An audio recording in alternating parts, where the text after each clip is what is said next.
Hi, and welcome to Theater Talks. I am Ian Rich. I am a BFA actor here at Florida State, and I am graduating in 2025. And my guest will introduce himself now.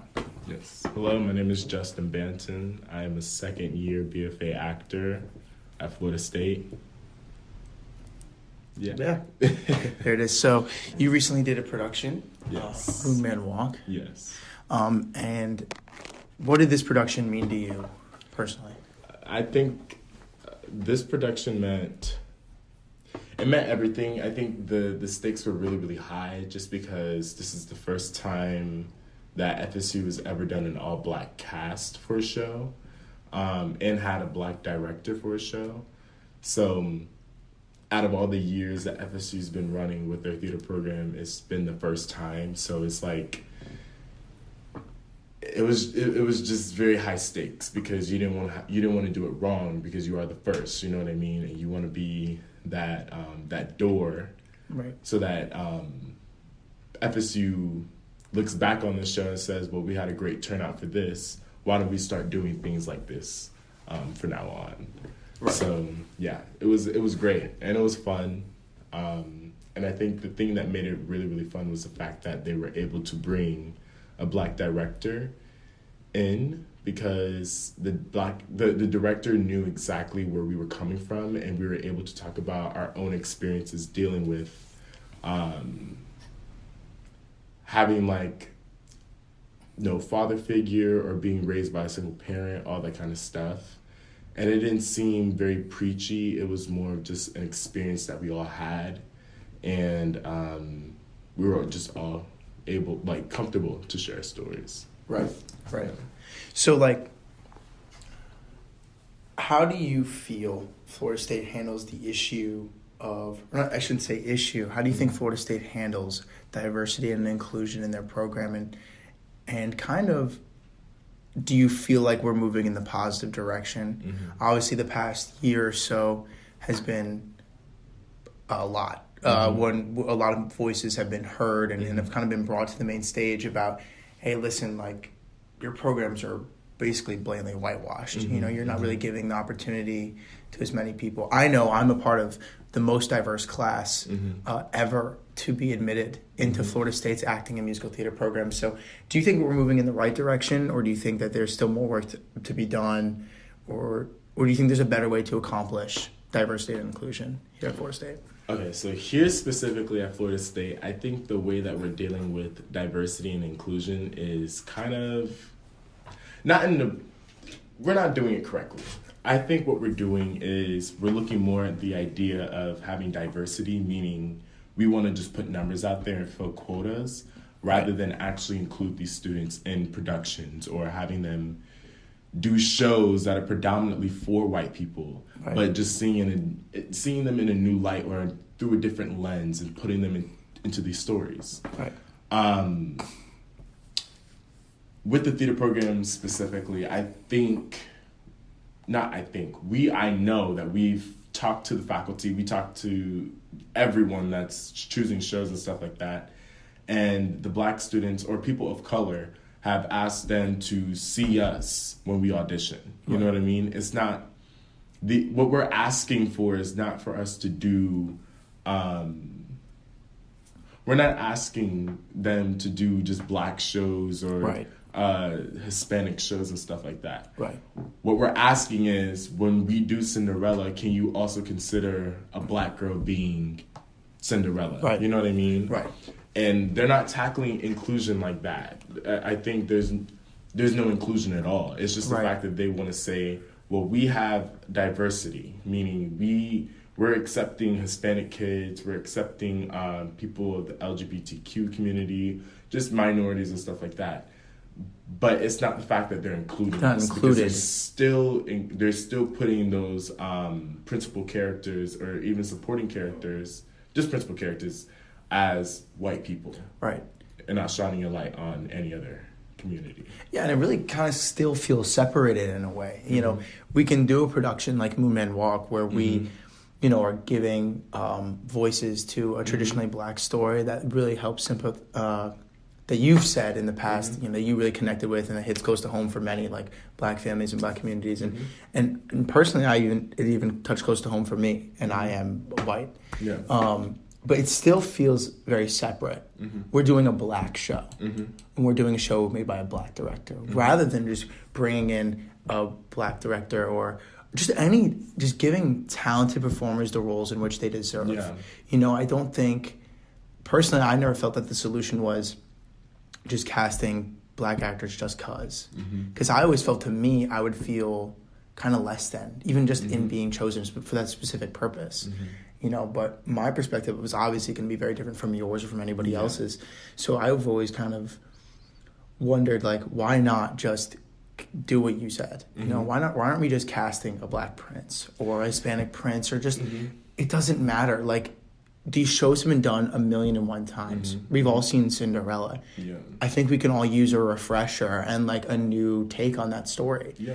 And recently we've seen the cast list for Cinderella, and it's kind of the same thing we've been getting. It's the thing of battling, like, there is something that I read. It was an article that I read, and it was basically talking about,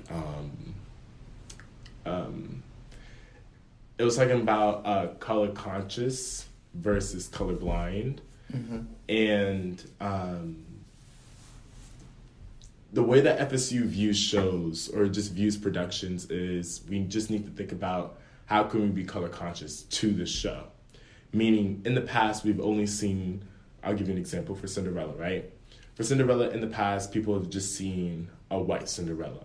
Meaning, okay, color conscious. Or we're just going to, I guess, color conscious is going to be a white person all the time, right?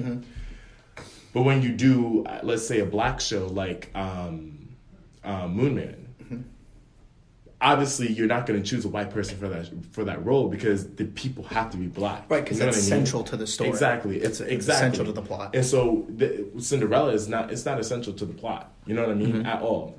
But people still choose to be like, you know what? It was always a white person. We're going to keep it as a white person, and we're not going to turn a blind eye. You know what I mean? And it's just the fact of, like, we have to stop being... It's not the fact, like, again, like, the communities, people of color are not just asking to just do Black shows, to be doing just people of color shows. We're asking to be in these shows for you to include us. Even, it doesn't matter if the person has to be white or Black. It's just the fact that you just need to include us. Right. You know what I mean? Right, just give you the same shot that I have at getting the role. Exactly. Because what you want to do is I don't know what it is, but it's just the fact of, like, even through movies, it's the same exact way. Like, people have spoken up and said, we want to see more Black people in the films. So what people started doing was, all right, bet. So we're going to start choosing films from, like, dealing with slavery, and then you guys can be in those films if you guys can be the principal roles. But that's not what I asked you. Yeah. You know what I mean? What if I want to do a love story? Right. You know? Or a superhero story. Exactly. Or literally any other form of popular media. Exactly. It doesn't need to just be Black stories, essentially. Because all stories should be Black stories. Exactly. Because it's not, then again, it's like, why, we want to get rid of this whole idea of what's a Black story, what's a white story, you know what I mean? Because that in and of itself is still almost segregated. Exactly. You're still separating stories. Exactly. And the fact that you were able to connect to Moon Man, even though it was a Black story, it just shows us that it doesn't need to be just a Black story. It just needs to be a story. I never like when I went into the production, I knew nothing, and when I was watching it, I picked up on some of the elements that like obviously like it was telling a story of like a young Black kid and now an adult, but I was able to, and I think a lot of kids can, unfortunately, like a lot of it's a beautiful story, but. I didn't go into it thinking it was a Black story, and nor did I leave knowing it was like that. It came through conversations like, like it was. It was intended to hit close to home for this community, but anybody can come sit and enjoy this show. Exactly. It doesn't need to be, just it doesn't need to be that way. And I think that kind of like identity of it is really almost hurting us more than helping us. Yeah, because then again, we also think about just art and theater just being like our go-to thing, like. Despite everything that's wrong with the world, it's like that's where we come to for catharsis and stuff like that. You know what I mean? And you want to have an audience that feels included. You know, like, I feel like Hamilton did a great job with that. Yeah. The fact that they included people of color in their cast. Yeah. It wasn't the fact of like... For roles that you would consider, you would have thought would have had to have been made for white people because they were playing white historical people. Exactly. Yeah. But the fact that they were able to bring their own perspective into it. You know what I mean? And include everybody. Right. Because then you want to have a little kid in the audience be like, damn, I want to do that too. Because they see someone like them. Right. But it's the fact that people keep shooting that off like back then, like when there was only white people that were able to do like all these entertainment things, win Oscars and all that kind of stuff. You had little kids sitting there, let's say people of color, you had those little kids just sitting there and just like, damn, I want to do that too. I want to do that too, but they don't have anyone to look up to. Yeah, right. You know what I mean? Yeah, they have no like real role model. Exactly. Other than other like white actors. Exactly. Is, like, hard to and we need to start having role models for people. Yeah. You know? And we have to just get rid of this whole idea of try to be color conscious. It's not color conscious anymore. It's just being included. You know what I mean? If I want to audition for something, if I want to be considered for this role, allow me to do it. Yeah. Allow me to audition for it. Right. Like you should be able to walk into that audition feeling like you have the same shot that any white actor here at Florida State should have. But I think there is this way of just like kind of knowing that you don't. Yeah. And there is something about that just feels wrong, and because it is, you know what I mean, and it's like it shouldn't be like that. You know, this is a highly competitive, very rigorous program, and yet we are only giving the most opportunity to our white students here, when the students who have come here to grow more because maybe they didn't have those opportunities back home. I know there's a couple kids. We have kids from all over the world, all over the country who didn't even have these opportunities back home. That's why they came here. And they come here, in a program that we, theater communities in general, our communities, always preaching about diversity, being better people, being inclusive, about community. I mean, you hear it, but then they come here and they're met with kind of the same things they were met with back home. And I can only imagine how discouraging that must be. I would say I agree with you though. The solution needs to be, I like that we're including having a black director direct a black story. I think that is important. That's about authenticity, and that is, our teachers tell us, we got to find the truth in imaginary circumstances. We need to find the truth by hiring people too that are also of color, and you can have, if you have an all white staff and they're managing young black, Hispanic, Asian American kids, they're not going to be able to relate to them. Exactly. They have no way. So either they got to keep the open dialogue like we have here. I feel like that door's open. I think it's kind of open because it's becoming a thing of like the way that we go about issues within the program. I feel like is not the best, personally. However, on top of that, in addition to that, I also feel like the school is not doing a great job with listening to people's concerns and issues. I agree. Because what they're doing is they're saying, yes, we have an open forum, meaning you guys can come to us and tell us what you think, but they're not doing anything about that. Right. Because what happened is when people... Let's talk about the beginning of the season when they showed us what was going to be our season for the fall semester. They had chosen a black play, but the black play is centered around slaves. Yeah. So the people brought concern and they said we weren't going to do it. You know what I mean? Right. They said we need to choose something else, and so then they chose something else, but they still chose something along the lines of black trauma. You know what I mean? So then people brought up a concern and said, we need to talk about this specifically. So we went to the faculty and we talked about our concerns about, it's not the idea of we need a black play. It's the fact that we just want to be included in these productions. Yeah, just have black actors in your plays. Exactly. Because then it goes from a black show to just being a show. Right. You know what I mean? I agree. Because there's nothing wrong. For me, I feel like there's nothing wrong with a black play. It's just the fact that we're moving into a different era of theater where we just want to see people up on a stage. Right. You know what I mean? It's not about types. It's not about the person needs to be white or black. it's just about being up on the stage and doing what you love. You know what I mean? And I feel like we're having that open forum where we're allowed to speak about our issues, like even about there's nothing wrong with just telling Black stories. It's just the idea of why can't I just tell a story?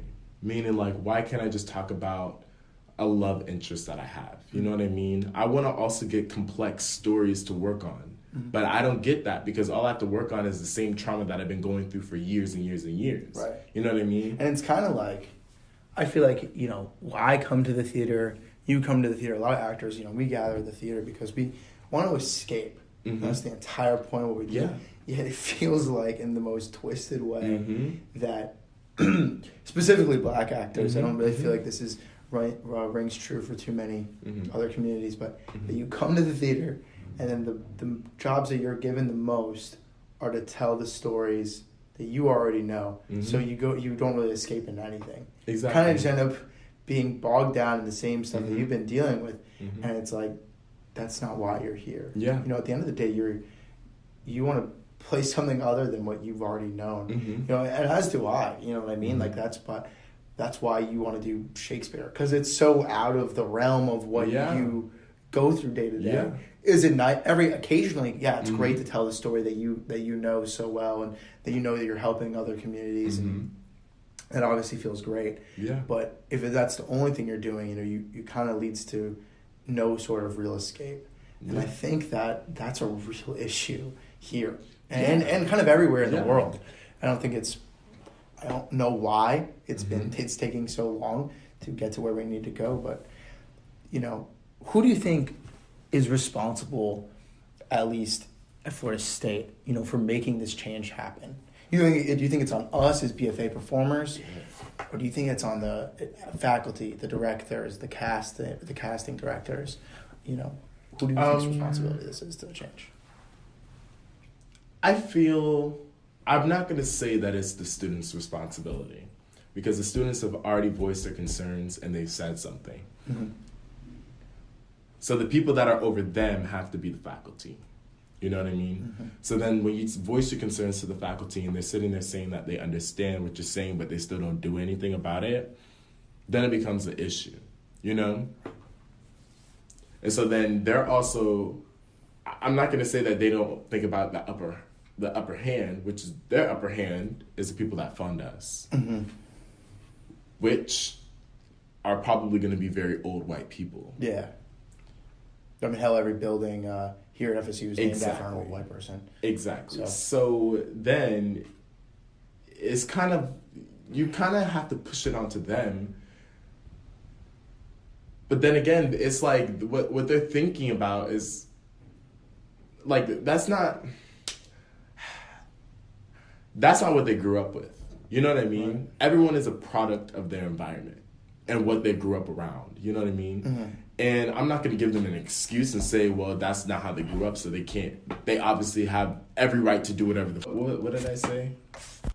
We're not going to give them that excuse, because I'm not going to give them that excuse. It's the fact that they need to start opening their eyes and start seeing what's current in our industry right now. What's happening in our industry right now is things are changing. People want to see other stories. People don't want to just see the same, the white guy go up there and just give his whole perspective on a story. Right. You know what I mean? Right. Look, we don't need to see. I think talking about Cinderella really is kind of important here, because Cinderella is a classic story. You know it, I know it. Everybody and their mother kind of knows this story. Yeah. And every time we see it played by a white actress. And it's a bunch of white people, and that's fine. That's the way it was originally portrayed. But we don't need to keep retelling that exact same story. The entire point, and I kind of said this earlier in our conversation, but the entire point of what we do is to retell stories and to tell new stories with old scripts. This is why Shakespeare still works. Yeah, Shakespeare's been around for 400 years, and we're still coming up with new ideas, new imaginings, adaptations, exactly. And we're reimagining this same craft, and it doesn't mean we're not ruining Shakespeare. No one's arguing that Shakespeare is ruined or is become corrupt. So I'm curious to know why people believe. Maybe it's because it's so recent. Maybe it's because Cinderella was only made in the original movie was only made like 50, 60 years ago, and now we're trying to reimagine it so soon because things move quicker nowadays. But I want to know why there's this like lag in our area of all areas for why we're not moving forward in the idea of like, let's reimagine these stories now. Like, let's really get to it, especially in live performance. And this is something I really want to talk about. You see it happen a lot more in film. We see things be reimagined more in film because I feel like creatives in that industry feel like they can do more and be more expressive, and they know it's going to reach a wider audience, so the chances of success are possibly higher. And when you do a show, you're at the mercy of your community. So we're at the mercy of the people of Tallahassee. Yes. But this area is very diverse. I mean, you know this and I know it too. So I don't know why we're not just, again, it's that colorblind casting, right? Like, just cast people. I would have to say that as diverse as you may think it is, I don't think it's that diverse, because when you think about it, most of our population at FSU, if we think about if we have 50,000 kids, and we're going to say that this is a predominantly white institution, that means 25,000 plus kids are white. Right. You know what I mean? Which is the most of our audience. Exactly, which is going to be most of our audience. So then you think about, all right, so the faculty and the patrons, which they are paying for our shows, right? They're going to think about, what is our audience? Who are we going to gear our audience towards? You know what I mean? And we're only going to be thinking about white people because this is a predominantly white institution. You know what I mean? But we can also be thinking about FAMU, because FAMU is right across the tracks. And when you exit out of the FSU area, if you walk a mile east or west, you're going to be in a predominantly black community. I mean, outside of College Town, where our school is, it's mostly a black community. And we could be pulling in people from this community. And it's been shown, there are statistics that show that when you bring arts into areas, areas tend to decrease in crime. They tend to increase in urbanization, meaning that businesses tend to want to be established there more. So that's why College Town, we're seeing this big urbanization. There's taller buildings, bigger businesses. You know what I mean? It's all surrounded by FSU. And you go a mile east, west, north, south, and then where does it all go? And where are these institutions going? And why are we not including these people? Because they are just as much a part of the Tallahassee community as we are, if not more. You know what I mean? We have, and I want to talk about this because I think you kind of hit the nail on the head here, because FSU is right near the Capitol building, and it is no secret that the Capitol has mostly white men because they're mostly Republicans. So we have all these like upper class, kind of uppity people here, and then. But that's not most of our population. It's just like what's literally right down the road. And we are not stretching our grasp any further than that. And I feel like that is an issue that we need to tackle in some sort of way. And I feel like the way to do that is to go to those communities. Yeah, is to go to those communities and tell them, hey, like we're putting on a show, advertise there. But those groups of people are not going to want to see. They're not going to want to pay extra money to see the same old story be told to them. Exactly. You know what I mean? Like, the surrounding area of Tallahassee is a lower income area. That's not a secret. This is just like the fact. Why would they want to pay $20 for a ticket at a show to see the same movie that they can see for free? Yeah. And I think it comes down to this whole idea of there's this thing that they were talking about with Black Lives Matter, right? One of the people on the board, she was talking about how she was talking about like the trickle down system and the effervescence, right, of the bubbling up, right? So what FSU thinks about, right? If we're up on this caliber, right? If you think about it, we're all the way up here, and then you have these other communities down here, right? Mm-hmm. Since we're already up here, we're only gearing towards people here and up. above, right? You know what I and mean? we're not gonna try to lower. We're not going to try to lower anything. You know what Mm-hmm. I mean? So we have to think about, all right, so how do we want to get these communities involved in our stuff? You know what I mean? Right. Because we can also be thinking about all these smaller communities funding us too. You know what I mean? Right. But when you think about the people up here and saying, well, they have the bigger bucks, we want to get that money. Right.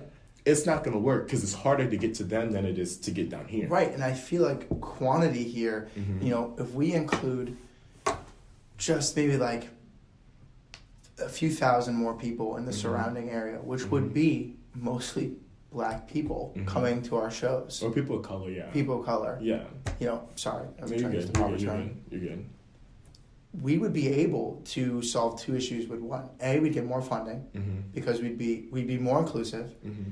you know, and then we would be able to cast to our area too. Yeah. You know, and a thing that people don't really realize about FSU is any show here at FSU, anyone can audition for as long as they reside in Tallahassee. Mm-hmm. Anybody, Mhm. no matter the age, no matter where they go. That means we could be getting super talented kids from FAMU, from TCC, from the high schools in the local area. And what opportunity would that bring to those people?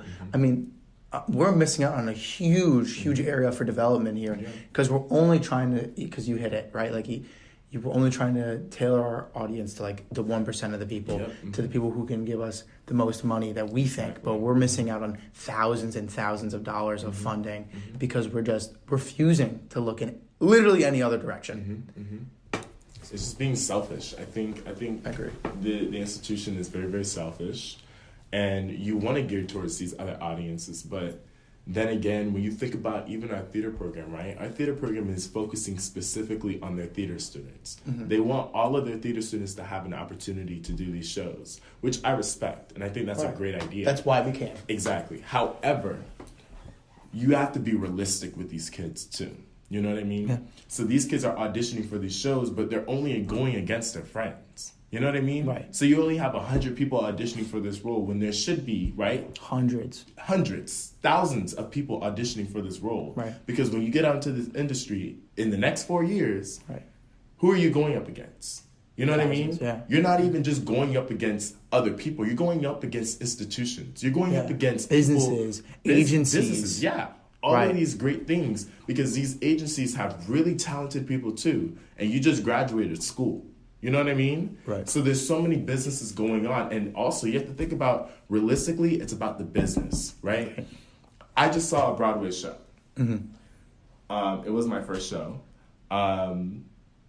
and I'm not going to get too specific about it, but I will just say that there was 2 people in that show that I said, damn, I could do. I was thinking in this show, I was like, wow, I could do this too. You know what I mean? And it was just the fact of these people weren't good. It was the fact that they already had a name. Right. You know what I mean? And you're going up against people that You're have going against the names. name at the end You know of the what I day. mean? Right. Exactly. So I feel like it's important to reach out to these other communities so that you have a big, like a mass amount of people because you never know what you could discover out there. Right. And I was one of those kids where I was like, you know what? I kind of want to do acting or I'll try it out. You know what I mean? I was too. When I was, yeah. And what I could have been doing is I could have been doing dangerous things. Like I probably would have never had a future. You know what I Right. mean? Right. But then I found a future in this. Right. So imagine how many other kids can We find could a future help. within Right, this. exactly. Yeah, beautiful, really. Because imagine how many more people we could be helping, how many more families that we could be helping. I mean, you don't have to. I grew up in my area. The only theater you could do, you had to pay to go to. So my family, I was lucky enough to have money enough to pay to do theater, and that's how I got a lot of my training in the earliest part of my career. But we could be providing free experience, free auditions, real talent, real competition. I mean, I would have killed to have this opportunity. We could be providing that to so many families just in our area alone. And if every theater program in the country did this, imagine how many more shows would be cast with people of color. Imagine how many more stories we could tell, how many more people could be heard, how many families could be like kind of saved from terrible things.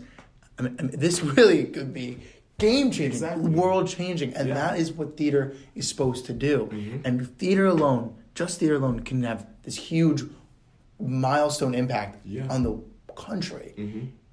And we could start here at FSU, but we won't for one simple fact, which is money. And I think we have to start here because this is, again, like being in school, this is your trial period. You know what I mean? You have 4 years to do whatever you want, literally. And you can make something of it. You know what I mean? You can find what you want to do from that. And the thing is, you have to juggle all this stuff so that you can find exactly what you want. So when you go out into your, once you graduate, you know what you want to do. You already have a clear idea of what you want to do. But there's some students that probably can't afford college, right? They can't afford all these things, and it's because institutions are making it harder for them to get that opportunity. Right. You know? How can we find that opportunity for those kids? This is what you do, right? You can set up all those shows that the patrons want you to do, right? And they'll pay for those shows, right? And then you can have a free, like a open forum of people just auditioning. But the thing is you also need to have an open mind when you have these auditions. Right. So the board can get their shows that they want. Yes. But we get our cast. Exactly.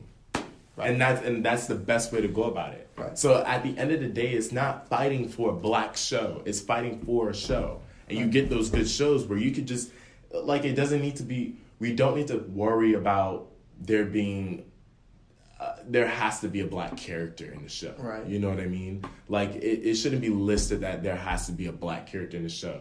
Because then they have to talk about being black. You know what I mean? Right. Nobody wants to talk about being black. People just want to talk. Yeah, I don't want to talk about being white. Yeah. Like, I want to just talk. And it's like having this conversation right now. Exactly. You know what I mean? Like, I could just talk to you. I don't have to list, I mean, for the purposes of this, to talk about it. Yeah, for the But conversation. other than that, like, if outside of this any other context. conversation that we've had, we Right. never talk about being black or white. Right. You know? So I don't understand why we just can't do that with shows. Right. You know? But I do think that's a great idea for give the patrons the shows that they want. But the next step is the faculty casting. Right. They need to make sure that they cast black people or people of color. Right. You know what I mean? And also, like, or minority people. right, because, you know, obviously in our program we have very minimal people of color in our program. We're getting better. You know, I will say, like, I am proud to be included in this super talented group of people. You know, but I would say, like, even let's make our auditions even more competitive. You know what I mean? Like, let's start sending out some talent calls, like put out flyers, posters, whatever. Spend a little bit of that money on reaching out to the community. Like, let's send audition opportunities to the high school. Let's send audition opportunities to TCC, to FAMU. Let's see what we can get here, and let's really see what we can make with the fullest extent, the fullest power of this community. Because you never know what you see. It's the power of community. Right. I remember when in high school we were working on what's that one show called with Maria? Oh, West Side Story. West Side Story, yeah. We were working on West Side Story. I can't believe I forgot that. We were working on West Side Story, and the director said specifically that he wants to be sure that he gets orchestra majors to be playing in the show. He wants dance majors to be in his show. He wants acting majors to be in the show. He wants vocal majors to be in the show. You develop this sense of community and bringing everyone together because you don't know how many people you can get, one, and you don't know who you're going to find. Right. Because you may find someone that's really, really, really talented, and they might be related to someone or be a friend of someone that could fund the next show that you're going to do. Right. You know what I mean? Never know. And so if FSU stops being selfish, right, and stop gearing towards the theater majors, we have to start gearing towards the entire school. Right? The entire when you get to the community entire school, of, you go to other schools, right? And then you get the whole community. It's a step-by-step process. Exactly. And slowly, you know, we can make differences outside of Florida State. And then you just have people coming to see our shows. Right. You know what I mean? And get a reliable audience. Exactly. Because then those people might fund our shows. You may get someone, probably from FAMU, that wants to fund a black show. Right. You know what I mean? But at the end of the day, it's just about bringing the community together. And you have to think about how can we do that? And not just geared towards alumni and patrons. Like, Yeah. it's all. Can I say that? Yeah. I'm using a lot. Yeah. No, but it's just the fact of get other people out there. You know what I mean? Include other people because you never know what you might get. Right. You know? Yeah. Well, Justin, thank you very much for your course. time here today. And that'll conclude this podcast episode. Come back next week, and we'll have another guest. Thank you very much.